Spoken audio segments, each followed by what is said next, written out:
Hello, everybody, and welcome to another episode of Teacher Let Your Light Shine. This is episode 101. It's the 101st. It's episode 101, and we want to say thank you so much for each and every one of you who took the time to leave us a review. For those of you who screenshotted it and sent it in to teacherletyourlightshine@gmail.com. We are so grateful for you. We have 2 free coaching slots. Make sure you head on over to social media on Facebook, Instagram, and in our Facebook group. We shouted it from the rooftops, and you should have received an email. So we're so grateful. We will have this coming again sometime soon, so don't worry about it. You can also go ahead and book a coaching session, Clarity Coaching Session. You can even join our Jumpstart Coaching Program, where I hold your hand for multiple weeks.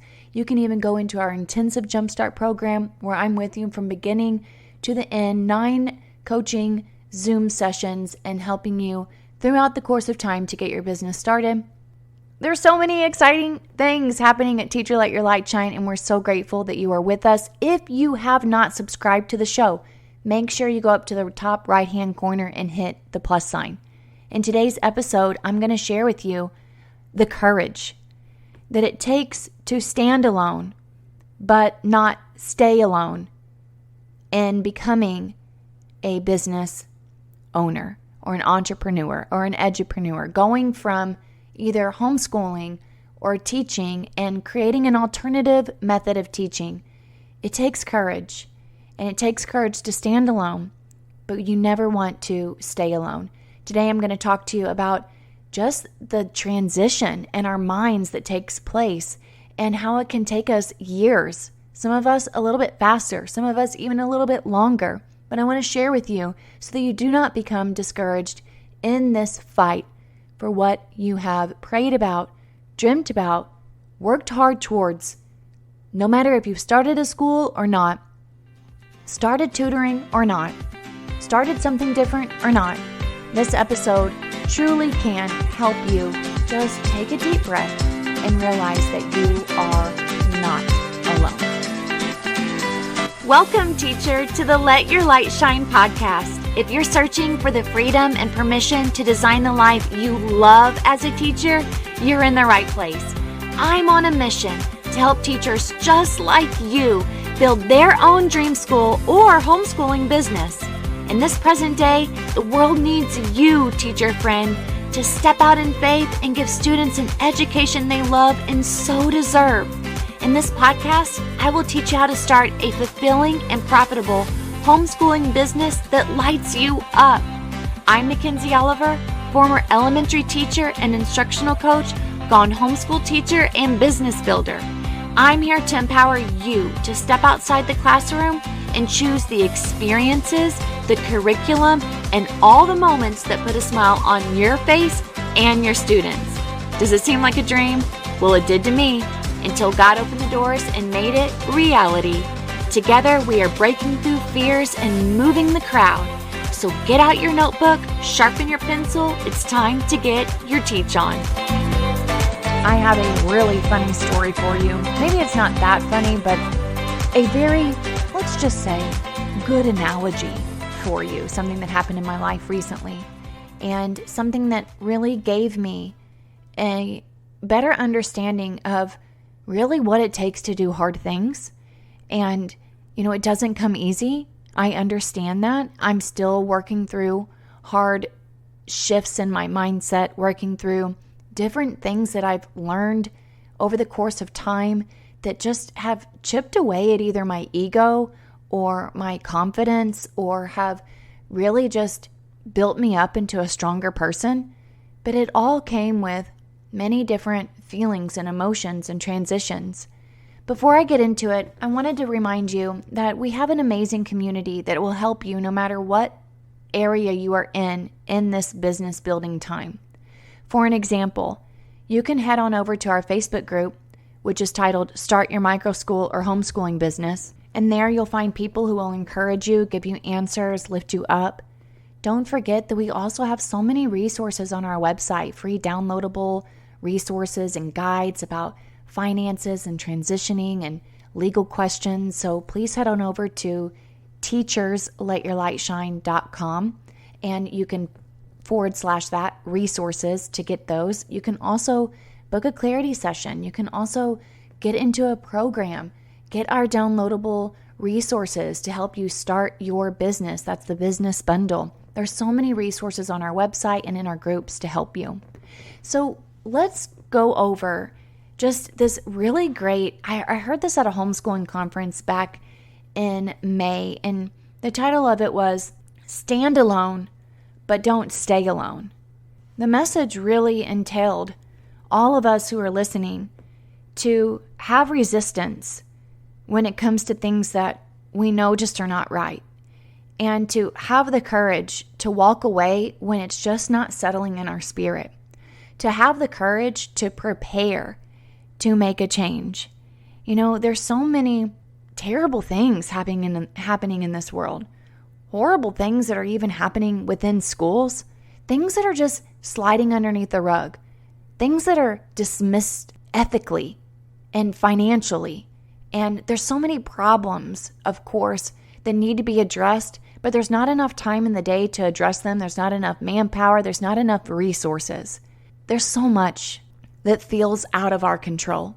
But the one thing that we can control is whether or not we will accept and be a part of the system and be a part of the indoctrination that happens in our mind, that happens in our children, that happens throughout our families and throughout our culture, especially here in the Western Hemisphere. It's serious. And so it really takes courage to stand alone, especially whenever people are in it and they're not happy, but yet they don't have enough maybe support or resources to make the change. And when you decide that you're ready to make the change, which that's a whole nother step of courage, just another step of faith, you might have people who just don't quite understand. So I'm going to share with you something that happened recently. I went, and it can be difficult for me to go and meet with a big group of people. You might think of me as an extrovert, and I am. And I love being around people. It really energizes me. But there are times in my life and seasons where I do get tired, and I have really big things to focus on. So I have to really make sure that I am balancing myself and really reaching out and connecting with other people. You will find that whenever you're building a business, you can feel alone sometimes, but you can also feel very supported. And I was invited to a luncheon with some people that I had worked at several years ago at a precious Title I school here in the state of Florida. I had an incredible afternoon of meeting with these women and just talking about life and catching up. And some of the people I hadn't even been with. It was just a get together for anyone who had worked at this school. Not a lot of people came. I think it was maybe 15 people, but it was so great to catch up, to learn from others. And the teacher that I have, who's retired and volunteers, she was there. And someone, of course, the majority of people know that I have a micro school. And my volunteer says that she goes to book clubs. And a lot of people are like, so what is a micro school? And what is it that she's exactly doing? And my volunteer just says, oh my gosh, this is exactly what all teachers want. This is the life that teachers want to have without all of the mess and the rigmarole. You literally get to teach, you get to know children, you see their growth exponentially. So she's always telling people this, but people aren't quite sure what it is exactly that a micro school entails. So she was at this luncheon as well, and of course people who knew us, they were like, so tell us. And it was kind of like spotlight on me. They're like, tell us, what is this new adventure? Tell us about your school. I literally got a big gulp in my throat because I know that I'm sitting with a group of people that have literally dedicated their lives to teaching in public school. Some of them 42 years, 38 years, some of them going on 30 years, some of them who've not retired yet, some of them who would love to teach like this, but they're scared or they don't know how it works or they don't know any other way. So it makes me nervous.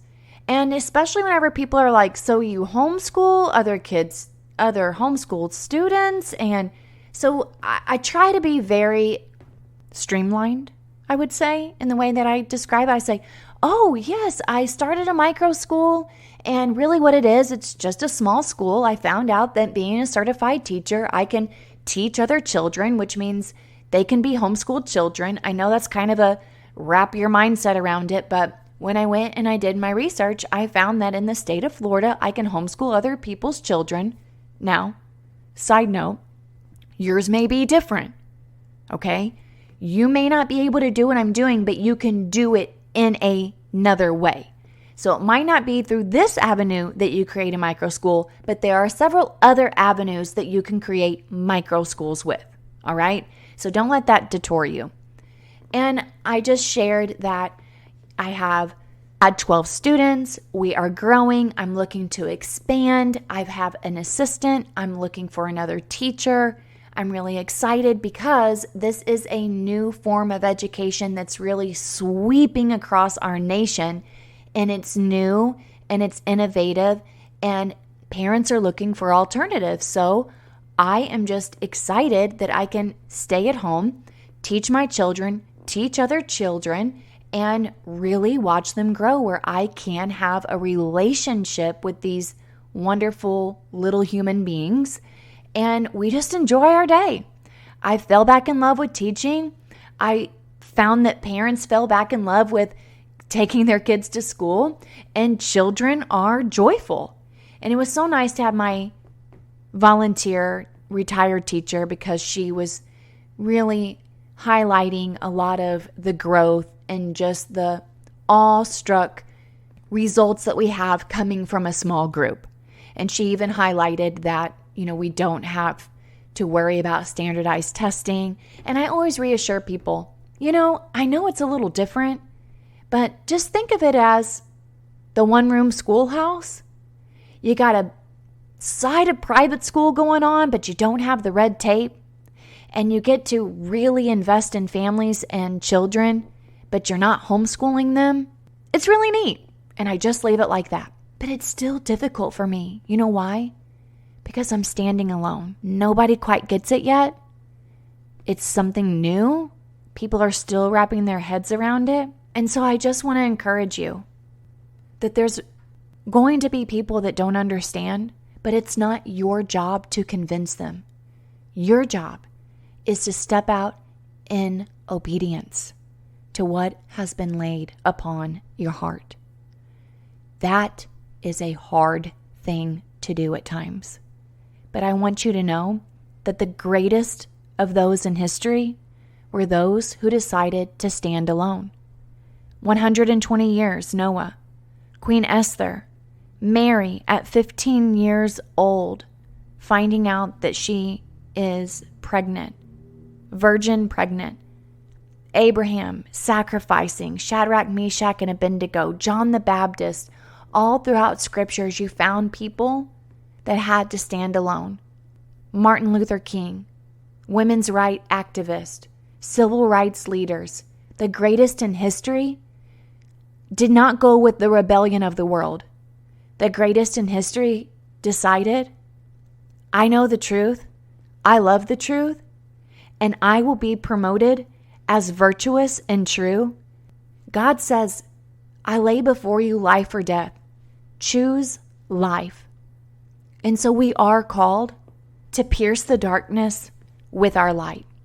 I want to share with you also the story of my husband and I recently, just the mindset that happened when we went somewhere together and how I applied that to my mindset in leaving teaching. So my husband and I enjoy going to a really well-known state park here called Wekiva Springs State Park. And for the longest time, I've thought, well, first off, I never thought about going there early in the morning to run. Never thought about it. And then I thought, that's kind of like leaving teaching. Never thought about leaving teaching. Never thought about starting my own school. And then my husband brought it up, and I'm like, oh yeah, that sounds really nice. Yeah, I'd like to do that someday.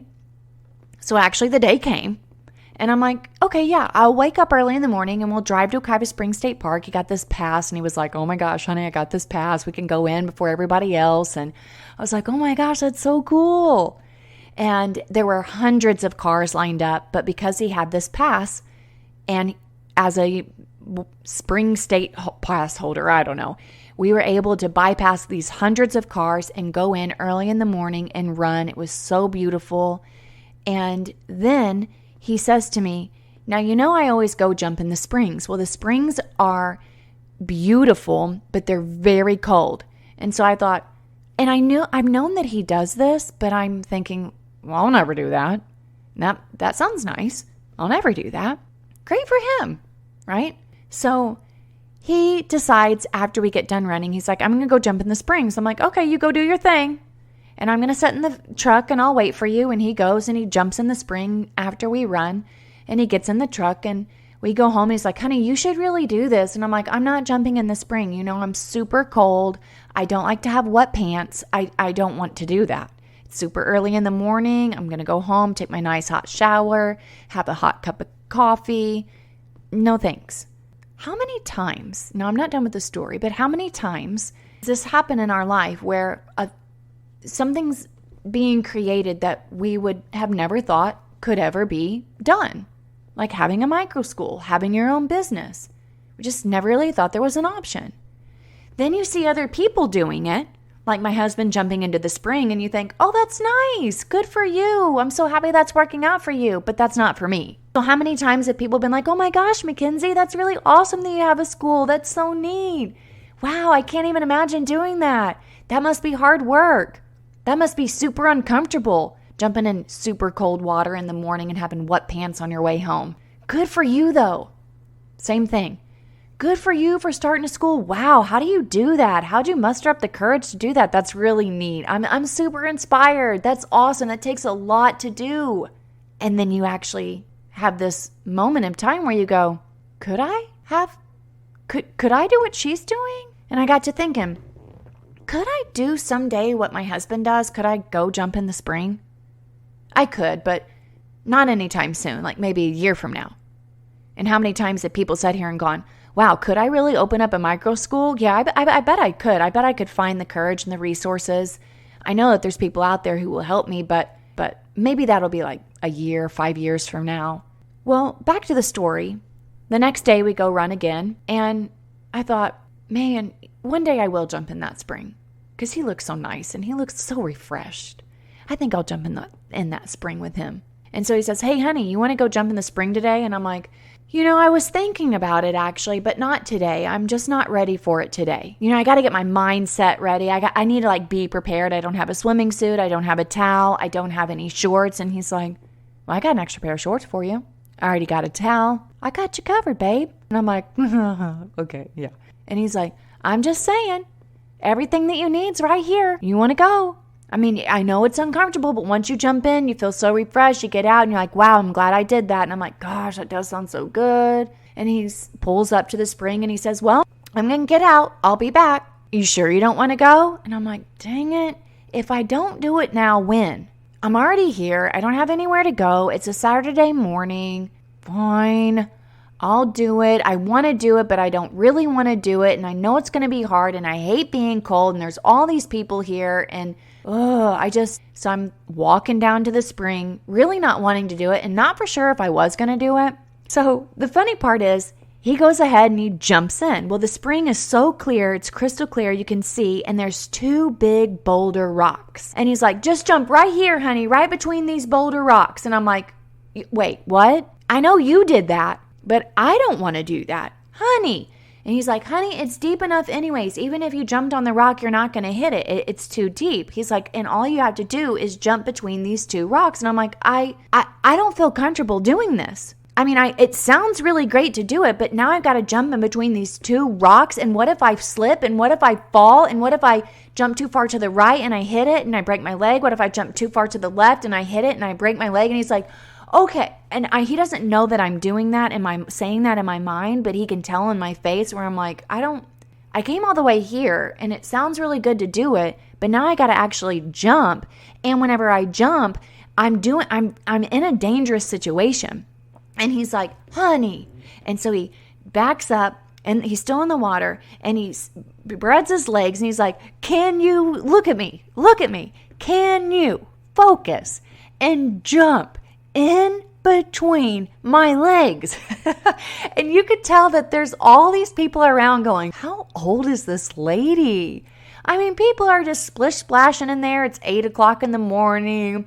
Old people are down there doing laps. And that's what really got me, because he's like, there's so many old people that are down there. They're like 70 years old and they start their morning swimming in the springs. And I'm thinking, okay, if they can do it, I'm totally going to do it. I got to stop being a wuss. So he's going, come on, honey. I mean, seriously, do you think you can jump in between my legs? And we're cracking up. And I'm like, okay, I can. And I'm going to. But I was like, okay, 1, 2, 3. Oh.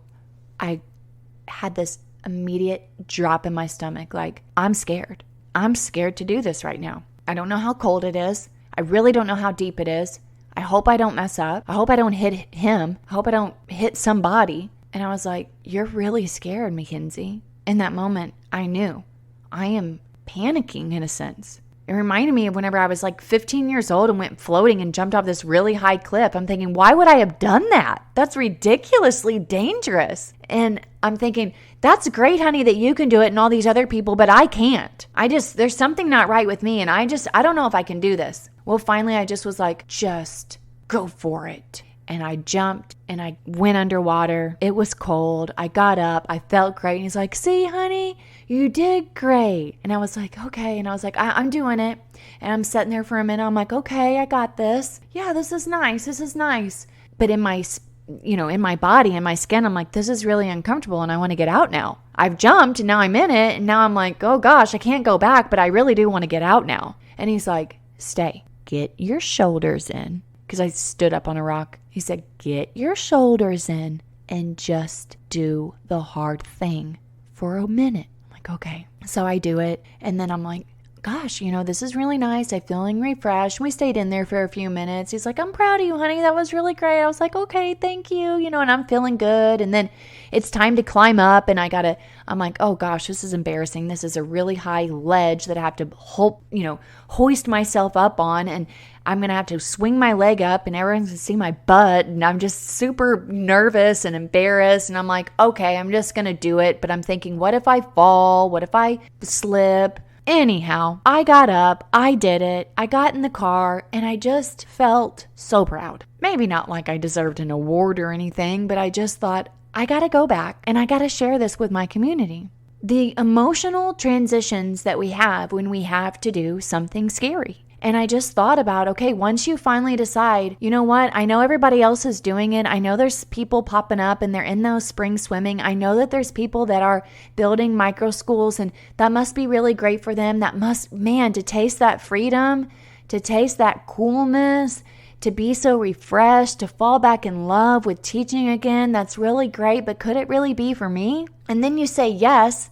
And you may even say yes and you're reluctant, like how I was walking to that spring, like, fine, I'll do it. But I'm still nervous and I'm trying to figure out how I can maybe get out of it. And then I stand there and I watch other people jump in. And I even have my husband, whom I trust, telling me, go for it. You can do it. Even if you fall, even if you jump too far, you're not going to get hurt. It's okay. You're going to be all right. You're going to be uncomfortable, but just go. And I stood there looking, wondering, can I really do it or not? Can I really do it or not? Just like I did whenever I found out I was going to, finally decided, I wrestled and wrestled and wrestled. Am I going to leave teaching? Am I not going to leave teaching? What am I going to do? And what if I don't make it? And what's going to happen? And people make fun of me and I'm a mockery and they laugh at me out on the streets and they say, what's that lady doing? What if I actually do something and I don't make enough money and then my family doesn't eat? And then what happens if our car breaks down, I don't have enough money? And all of this provision, which I know that we need to be smart for sure. But a lot of times things don't make sense, friends. A lot of times we just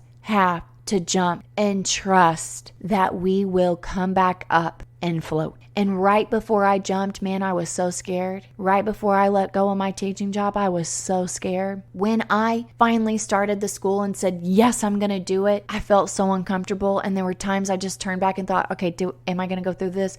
Am I really going to do this? Can I really do it? Are people watching me? Are people going to make fun of me? Is this for me? You're not alone. And I want you to know that even if you have to jump alone, even when you stand alone, you don't have to stay alone. I hope that this has blessed you today. I hope that it helps you, because I know that there's many people who've either started their journey, many people who are still thinking about it. They're still standing there on the edge going, can I jump? Oh my gosh, these two rocks are really close. Can I jump in between and not get hurt? I understand. I see you. I was you in the natural. I am you in the spiritual. I'm there. I'm right there with you. But I'm like my husband straddling the two rocks going, come on. All you got to do is jump right here. I know it looks scary to the left. I know it looks scary to the right. But all you need to do is just focus and jump and know that you're going to be okay. I'm rooting for you, and I'm standing right there with you. And I hope to see you soon in our Facebook group. Send me a message. I would love to connect with you. And just know that you are so valued and you're so important and you have so much to give the world. Don't be afraid to jump. Hey, teacher friend. Thanks so much for listening to today's show. I pray it inspired you, touched you, or challenged you in some way, because we are making big shifts and using our teaching gifts for God's glory like never before. I'm so grateful for you. The number one way you can support this show is to leave a written review on Apple Podcasts, and also share this with another teacher. Come join me in the Virtual Teachers Lounge, known as the Teacher Let Your Light Shine Facebook group. Until next time, keep shining your teacher light. The world needs you.